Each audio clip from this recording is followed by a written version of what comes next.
नाज़रीन, इस वक्त ताजा तरीन रिपोर्ट्स के मुताबिक ईरान की जो जंग है वो दिसंबर में होने जा रही है। इजरायली मीडिया ने रिपोर्ट किया है कि इसी महीने दिसंबर के अंदर इजराइल ईरान पर हमला करने जा रहा है। बड़ा हार्श अटैक की, हार्श स्ट्राइक्स की इजराइल जो है वो तैयारी कर रहा है। और यही खबर जो है वो फिर इराक के मीडिया ने दी है। इराक के मीडिया के मुताबिक भी ईरान पर हमला जो है वो होने जा रहा है। तो ये आने वाले जो दिन है बड़े फैसलाकुन होंगे। उधर इजराइल जो है वो सीरिया को टर्मोइल की तरफ धकेल रहा है और अब इजराइल की जानिब से ये धमकी लगाई जा रही है कि अल-शरा को सीरिया के अंदर ही कोई ग्रुप जो है वो असैसिनेट कर सकता है। यानी ये इजराइल के लिए ये करवाना क्या मुश्किल है। तो देखें, अगर अल-शरा को असैसिनेट कर दिया जाता है तो फिर पहले भी कोई ऑलरेडी ये इशू है ना कि भाई सारे जो ग्रुप्स हैं वो अपने आप को इंटीग्रेट करें एक नेशनल आर्मी के अंदर। तो अगर अल-शरा को असैसिनेट कर दिया जाता है तो फिर बहुत सारे ग्रुप्स उठ खड़े हो जाएंगे। तो इजराइल का जो एक्सपेंशन प्रोजेक्ट है वो इस अंदाज में आगे बढ़ेगा।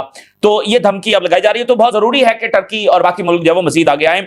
और टर्की जो है उसके साहिलों से सिर्फ 80 माइल दूर, ओनली 80 माइल दूर जो है वो टैंकर पर अटैक हुआ है। सूरत हाल बहुत ही ज्यादा गंभीर है। अब टर्की जो है वो नेटो कंट्री है और नेटो कंट्री पर हमले का मतलब यह है कि पूरे नेटो पर हमला। तो अगर वहां पर यूक्रेन की जंग नहीं रुकती है तो अब ये बहुत ज्यादा आगे फैल रही है। कैस्पियन सी के अंदर भी अटैक हुआ है, ब्लैक सी के अंदर अब ये इतने बड़े हमले अचानक से शुरू हो गए और टर्की के सालों से सिर्फ 80 माइल दूर।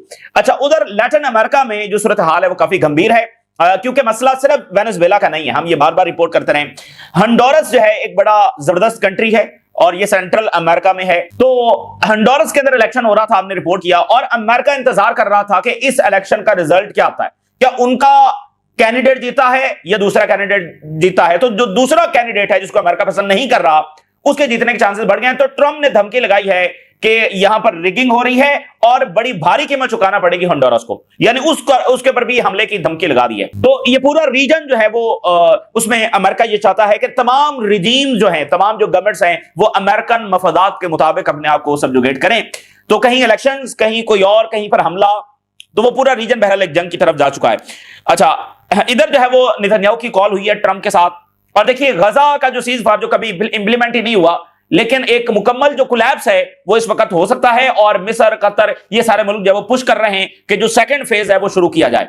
तो काफी यानी यहां पर भी सूरत हाल डिसाइडिंग है। तो ये तमाम सूरत हाल आपके साथ शेयर करेंगे। सबसे पहले जो ईरान के हवाले से खबर आ रही है, देखिए जो 12 दिन की जंग हुई है नाज़रीन, उस 12 दिन की जंग का मतलब यह था कि जिन बोतल से बाहर आ गया, क्योंकि ईरान पर हमला नहीं हो रहा था अभी तक। तो ईरान मुज़ाकरात भी कर रहा था, ईरान बाकी चीजें भी डिस्कस कर रहा था, अमेरिका के साथ चलने के लिए भी तैयार था।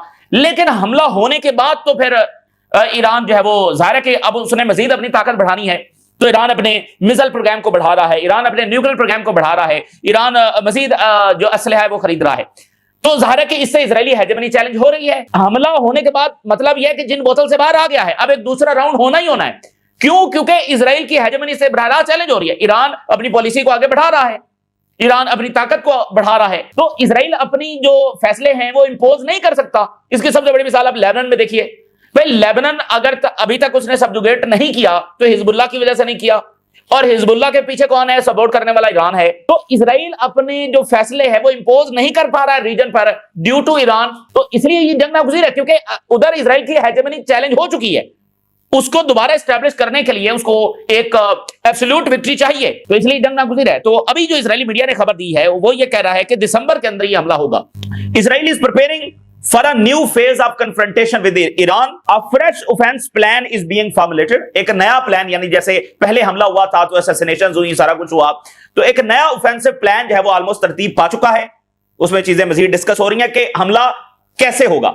एंड ऑफिशियल सेज कि Israel is entering reality of recurring war rounds with Iran. बिल्कुल ये तैयारी है कि ईरान के साथ जंग होने जा रही है। अब इसी खबर को इराक के मीडिया ने कैसे रिपोर्ट किया है। Israel is preparing to attack Iran. The next war will be broader and more complex. अगली जो जंग है वो बहुत ब्रॉड होगी, लिमिटेड नहीं होगी, बहुत ब्रॉड होगी और बहुत ही कॉम्प्लेक्स होगी। अच्छा जी, द इराकी न्यूज़पेपर रिपोर्ट्स के नोटिसेबल इंक्रीज देखा जा रहा है in the level of US military support for Israel. America से जो सप्लाई है वो बहुत ज्यादा तेज हो गई है इजराइल के लिए। The possibility of renewed Israeli attack. Israel दोबारा हमला करने जा रहा है on Iran before the end of the current calendar year. इस साल के खत्म होने से पहले पहले हमला होगा, यानी इसी महीने के अंदर अटैक होगा। इस साल के खत्म होने से पहले पहले हमला होना है। And has assessed that the next war will be broader and more complex. देखिए जो 12 दिनों की जंग थी, कितना खौफनाक टाइम था। अगर आप रिकॉल करें तो कितना खौफनाक टाइम था, दुनिया किस तबाही के दहाने के ऊपर खड़ी हुई थी। और वो जंग, मतलब आप याद करें कि खबर आ रही है स्ट्रेट ऑफ हुर्मुज़ बंद हो रहा है, दुनिया में हलचल मची हुई है। और मतलब वो हिजबुल्लाह किसी भी वक्त शामिल हो सकती है, इराक किसी भी वक्त शामिल हो सकता है, यमन किसी भी वक्त शामिल हो सकता है। तो सिर्फ जब वो उसमें ईरान, और अभी उसमें भी ईरान ने अपनी सारी कैपेबिलिटी इस्तेमाल की, नेवी को भी इस्तेमाल किया। तो 12 दिन कितने खौफनाक थे, और अब की जंग उससे ज्यादा मजीद कितनी खौफनाक होगी आप सोचिए। उससे तो बड़ी जंग होगी ना। और हो सकता है इस बार जब कोई सीज फायर भी ना हो तो फिर क्या होगा, सोचिए ना।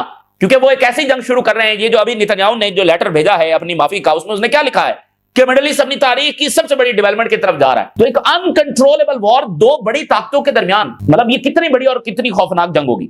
इराक की जंग भी ऐसी तो नहीं थी कि अमेरिका उधर बैठा हुआ है और इराक इधर बैठा हुआ है और मिसाइल बरस रहे हैं, ऐसा तो नहीं था। तो यहां तो ईरान के मिसाइल उधर बरस रहे होंगे, उनके जहाज इधर आ रहे होंगे, और हो सकता है अमेरिका बराह रास्त इंटरवीन जब कर जाए तो फिर क्या होगा। अच्छा, अमेरिकन एक एनालिस्ट ने बड़ी दिलचस्प बात की। अमेरिकन एनालिस्ट ने कहा कि इस जंग में इजराइल को प्रॉपर डिफीट हुई है, और इसका जो डोम है ये बिल्कुल फारिग हुआ है, और इसके एयर डिफेंस को ईरान ने ओवरवेल्म किया है, और पूरा जो वेस्टर्न एयर डिफेंस है ये इजराइल को नहीं प्रोटेक्ट कर सका है ईरान के सामने। और साथ उन्होंने कहा कि ईरान को सीज फायर पर एग्री नहीं होना चाहिए था।